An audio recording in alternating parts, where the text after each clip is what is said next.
Hi guys, Craig Adkins here.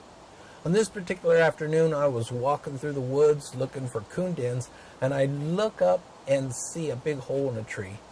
And I put my binoculars on it, and lo and behold, I could see the back of a coon in the hole. Now, this happens quite frequently, and that's why I always carry my binoculars with me. It's a very, very important tool when you're calling coons, so keep that in mind. So I decided to set up on it. I walked over to set my call behind the tree, and when I did that, I looked to my right and I seen a unbelievable tree. It was all scarred up from where the coons were running up and down the side of it. Man, a big hole in it, and I'm thinking, there's got to be a coon in there.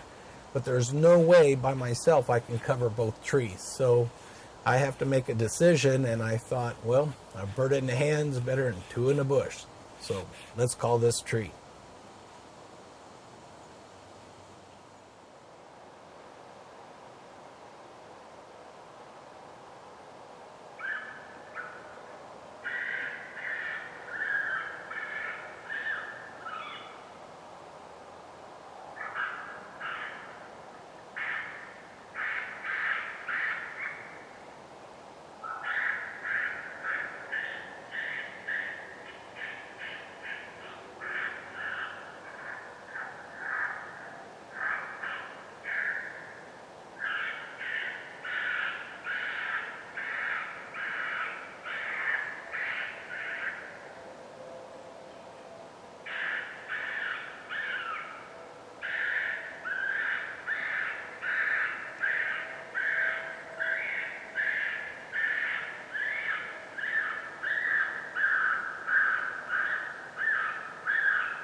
Well, it's about 3:30 in the afternoon, and I came up here about an hour and a half ago, and I started walking through this little ravine. It's like the 4th day of December, and it's 30 degrees outside.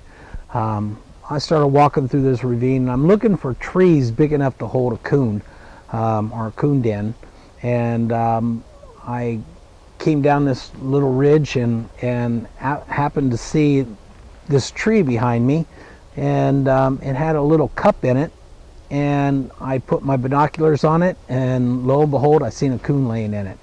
I also seen a hole about 20 yards from here that the whole side of the tree is scarred up from where the coon have been going up and down in and out of the hole. But I could only call one because I'm hunting by myself today, so I knew there was a coon here. I could see it. I didn't know if the coon was at home in that tree or not, so I called the one behind me. So I set up I put my Alpha Dogg, I'm using a Primos Alpha Dogg, and I set it up about 2 o'clock behind the hole, or behind the tree. And then I set up about at an 8 o'clock position. So the idea is when the coon comes out, and he'll have to look to the left to see where the sound is coming from, and I'm going to be on his right, so he'll never see me, because if he does see me, he won't come out of that hole. So it's real important that you don't set up directly in front of that hole. And you've seen, as soon as I turned the call on, I got an immediate response, and lo and behold, there was 2 coon in there. I only seen 1, and there was 2 coon in there. I did get the shot of 1 and got that coon. He came out after I hit him and was climbing up the tree, and I got him again, and he came down. The other one stayed in the hole, and you know, I don't shoot them inside the hole because they don't always fall out when you shoot them. So I left him for seed, and he'll be here next year, and I'll try to hunt him up again. So again, I was using my Ruger 1022 ITAC. That's a really nice gun. I was using CCI Stingers. I know those are hard to come by, but I had a stash, and I like to use them when I'm coon hunting. But the mini mags will work real well. A good hollow point, high velocity hollow point will work real well. And I was using some custom sounds on my Primos Alpha Dogg. The Alpha Dogg is very easy to program and put custom sounds in it. If you have them, or if you download them off the internet or something, it's very easy to do. The sound quality off the Primos Alpha Dogg is incredible. By far my favorite call.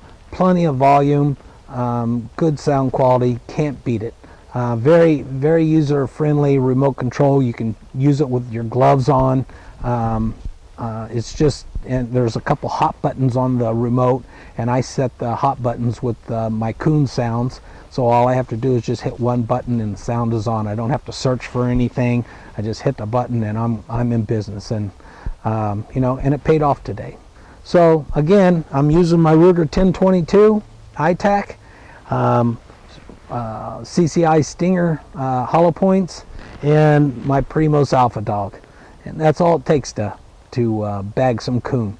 There's any time of day will work. You just have to go out there and do your homework and try to find those tree dens.